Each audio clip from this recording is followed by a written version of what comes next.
Hey guys, welcome to my YouTube channel Swag of Physics. Unit and Dimension এর problem solving এর second ভিডিওতে welcome সবাইকে। এখন আমরা যে প্রবলেমগুলো সলভ করব সেটা হচ্ছে dimensional formula and dimensional equation. মানে কোনো একটা কোয়ান্টিটি বলে দেবে, তার ডাইমেনশন বের করব। কিরকম? এখানে বলেছে ম্যাগনেটিক ফ্লাক্স, ম্যাগনেটিক ফ্লাক্স আমাকে বের করতে হবে। সেটার মানে কি, phi is equal to B into A. But B হচ্ছে আমার ম্যাগনেটিক ফিল্ড, তো ম্যাগনেটিক ফিল্ডের হচ্ছে F by I into L, sine theta ছিল, লাগবে না এখানে যদি ধরি, ইন্টু এ এরিয়া। এটা হচ্ছে ফোর্স, এটা হচ্ছে কারেন্ট, এটা হচ্ছে লেন্থ, এটা হচ্ছে এরিয়া। তাহলে এবার যদি আমাকে বলে ফ্লাক্সের ডাইমেনশন বের করো, তাহলে ফোর্সের ডাইমেনশন হচ্ছে M L T to the power -2 ampere. এটা হচ্ছে এরিয়া, এরিয়ার ডাইমেনশন হচ্ছে এল স্কোয়ার, আয়ের ডাইমেনশন হচ্ছে অ্যাম্পিয়ার, এল এর ডাইমেনশন হচ্ছে, লেন্থের ডাইমেনশন হচ্ছে এল। ঠিক আছে, এটাকে যদি সিম্পলিফাই করি তাহলে আসবে হচ্ছে এটা L cube L square, M L square T to the power -2 A to the power -1। তাহলে আমার কোন অপশনটা দাঁড়াচ্ছে? M L square T to the পাওয়ার -2 এর পাওয়ার, অপশন সি দাঁড়াচ্ছে। Next problem. বাহ, এটা বড় সড়ো প্রবলেম দেখছি। According to Newton, the viscous force acting between liquid layers of area A and velocity gradient del v del z। আচ্ছা, velocity gradient বলে দিয়েছে del v del z। এটা হচ্ছে ভেলোসিটি, এটা হচ্ছে গ্রেডিয়েন্ট হচ্ছে del v del z, মানে দাঁড়াচ্ছে হচ্ছে হলো তোমার এখানে এটা del v del z মানে দাঁড়াচ্ছে হচ্ছে হলো ভেলোসিটি গ্রেডিয়েন্ট। আচ্ছা, কোডার সময় দেখছি। আর ফোর্স হচ্ছে এক্সপ্রেশনটা বলে দিয়েছে, wire this symbol is called constant and called coefficient of viscosity. Okay, the dimensional formula of this, এটার ফর্মুলাটা তোমাকে বের করতে বলেছে। তো চলো দেখা যাক। তাহলে আমি যদি এক্সপ্রেশনটা লিখি, f is equal to minus this coefficient of viscosity del v by del z velocity gradient, আমাকে বের করতে বলেছে এইটার কোএফিসিয়েন্ট, এই ডাইমেনশন। তাহলে হবে হচ্ছে f এর ডাইমেনশন, ওকে, ডিভাইডেড বাই এর ডাইমেনশন, আর হচ্ছে ডেল ভি ডেল জেড এর ডাইমেনশন। ঠিক আছে, এফ এর ডাইমেনশন কি? M L T to the power -2, okay. এর ডাইমেনশন কি? L square, area L square. ঠিক আছে, আর ভেলোসিটি গ্রেডিয়েন্টের ডাইমেনশন কি হবে? ভেলোসিটি গ্রেডিয়েন্ট মানে হচ্ছে তোমার ভেলোসিটি উইথ রেসপেক্ট টু, এটা হচ্ছে ভেলোসিটি, এটা হচ্ছে উইথ রেসপেক্ট টু ডিস্টেন্স, এটা হচ্ছে distance. Okay, this is your velocity, this is your distance. মানে ভেলোসিটি গ্রেডিয়েন্ট হয় dv dx, velocity change with respect to x. তার মানে ভেলোসিটি হচ্ছে এল টি টু দি পাওয়ার -1, আর নিচে এক্স থাকছে মানে ডিস্টেন্স থাকছে, সেটা হচ্ছে এল। ওকে, তো আমি যদি সিম্পলিফাই করি, এটা আসবে হচ্ছে এল কিউব দিলে এল স্কোয়ার থাকছে, আর এল স্কোয়ার যদি ওপরে চলে যায় তাহলে হয়ে যাবে M L to the power -1 to the power -2 + 1 -1। This is your dimension. Okay, what is the dimension formula? D is the option. Next problem. The dimensional formula of the self-inductance is, self-inductance is, self-inductance-এর ছোটবেলায় formula কি ছিল? Voltage, যেটাকে আমরা লিখি ই, ছোটবেলায় বলতে গেলে এটা তো বেসিক্যালি ক্লাস 12-এর পার্ট। তো যারা 11-এর প্রথমেই এই ভিডিওটা দেখছো তাদের কাছে এটা ডিফিকাল্ট, এই ফর্মুলাগুলো জানা ডিফিকাল্ট। কিন্তু যারা নিট বা জেইর জন্য এখন আলটিমেট প্রিপারেশন হচ্ছে তাদের কাছে এটা কিন্তু নো। সেটা হচ্ছে E is equal to L D I D T. এখানে এলটা হচ্ছে সেলফ ইন্ডাকটেন্স, তাহলে আমাকে বের করতে হবে হচ্ছে এল এর ডাইমেনশন, সেখানে ই এর ডাইমেনশন মানে হচ্ছে voltage divided by di dt dimension, মানে কারেন্টের ডাইমেনশন ডিভাইডেড বাই টাইমের ডাইমেনশন। এবার ই এর ডাইমেনশন মানে ভোল্টেজের ডাইমেনশনটা মনে রাখার চেষ্টা করবে, এটা খুব ইম্পর্টেন্ট, তাই এটা মনে রাখো।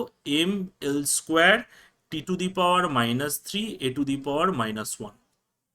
এখানে এম হচ্ছে মাস, এল হচ্ছে লেন্থ, টি হচ্ছে টাইম, এ হচ্ছে তোমার অ্যাম্পিয়ার, আর ডিআইডিটি মানে হচ্ছে অ্যাম্পিয়ার বাই টাইম। ওকে, তাহলে এটা যদি আমার টি ইনভার্সটা উপরে চলে গেল, টি গুণ হবে, তাহলে এটা M L square T to the power উপরে গেলে -2 এ টু দি পাওয়ার -2, তাহলে M L square T to the পাওয়ার -2 এটা হচ্ছে আমার C. Next formula, dimensional formula of torque. Torque মানে কি?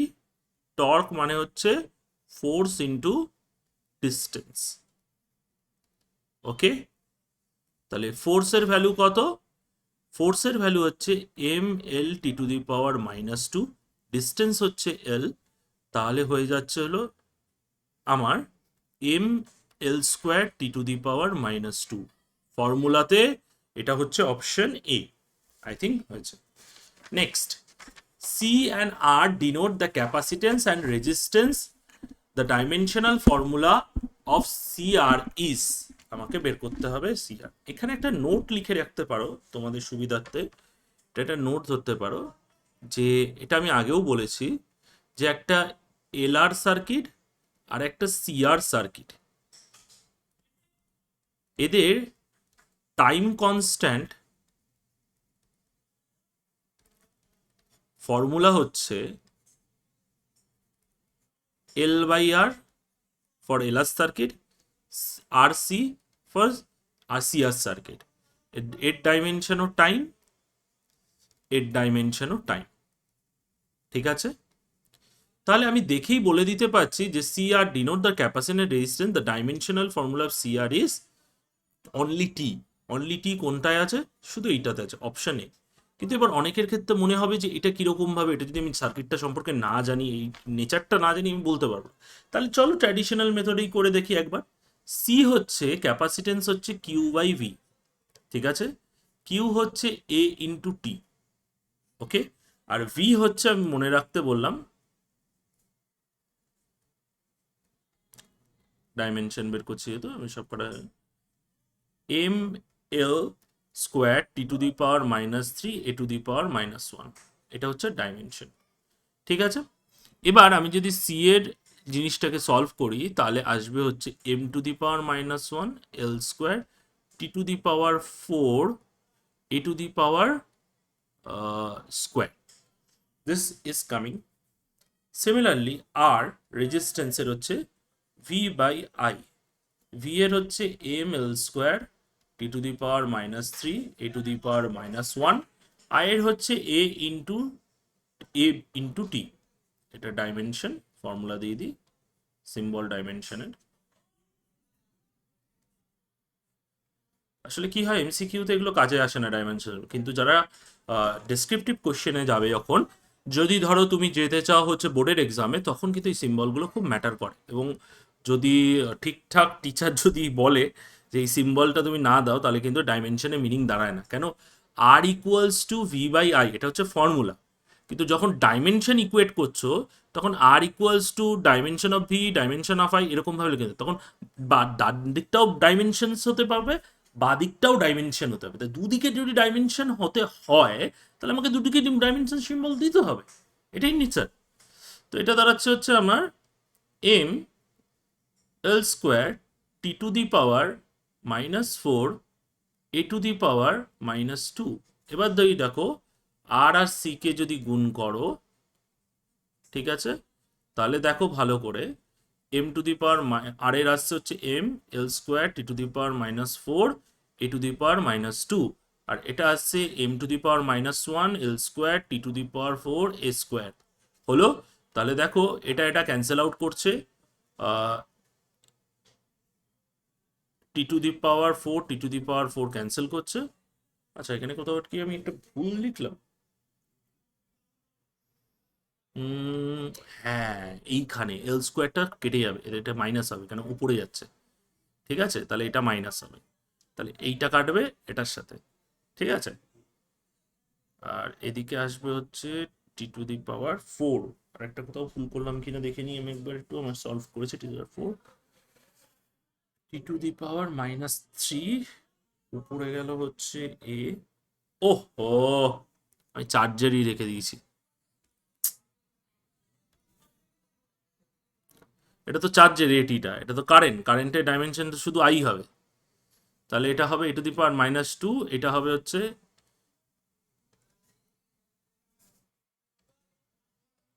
এটা হবে a⁻³ তাহলে এটা হয়ে যাবে আমার t⁴, যেটাকে ক্যান্সেল আউট করেছি, এটা ক্যান্সেল আউট হবে না, ভুল করে দিয়েছি, t⁻³ t⁻⁻4, এ স্কোয়ার আর a⁻² কেটে যাবে, আর এটা পড়ে থাকবে হচ্ছে আমার t⁻+4, সরি এটা টি পড়ে থাকবে। দেখো আলটিমেট এই ডাইমেনশনটাই, একটু ঘেটে গেছিলাম, অঙ্কটা একবার চেক করে নিও, হয়ে যাবে ঠিক। এরপরে আসবে dimensional formula of angular momentum. আচ্ছা দেখি, angular momentum, angular momentum, angular মোমেন্টামের দুটো ফর্মুলা হয়, একটা হচ্ছে mass into velocity into radius, এটা একটা ফর্মুলা, সেটা হচ্ছে এম এল t⁻⁻1, আর এটা হচ্ছে এল, আরেকটা এল। তাহলে ফর্মুলাটা দাঁড়াচ্ছে হচ্ছে এম l² t⁻⁻1, আমার দাঁড়াচ্ছে হচ্ছে হলো t⁻m² ডি অপশন। অন্য আরেকটা ফর্মুলা হচ্ছে হলো অর মোমেন্ট অফ ইনার্শিয়া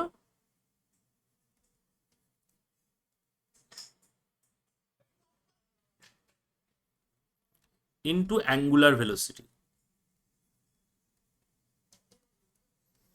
দুটোই হয়। এবার মোমেন্ট অফ ইনার্শিয়া হচ্ছে কত, মাস ইন্টু ডিস্টেন্সের স্কোয়ার, মিন্স ml², আর অ্যাঙ্গুলার ভেলোসিটি হচ্ছে অ্যাঙ্গেল বাই, অ্যাঙ্গুলার ভেলোসিটির মানে হচ্ছে অ্যাঙ্গেল বাই টাইম। অ্যাঙ্গেলের ক্ষেত্রে তুমি একটা নিউমেরিক্যাল ভ্যালু, টাইম হচ্ছে টি, তাহলে টি ইনভার্স, ঠিক আছে।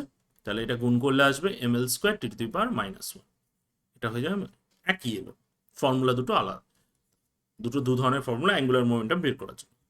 নেক্সট, আচ্ছা এখানেই আমরা এই ভিডিওটা শেষ করলাম, dimension formula and dimensional equation. নেক্সটে আমরা ইউনিট মেজারমেন্টেরই একটা অঙ্ক করব, সেটা হচ্ছে ডিফারেন্ট টপিকের ওপর, সেটা হচ্ছে এই ডাইমেনশনাল অ্যানালিসিস অ্যাপ্লিকেশন।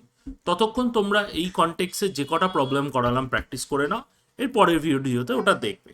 আশা করি তোমরা ভালো করে প্র্যাকটিস করো, ভালো লাগবে তোমাদের এটা করতে।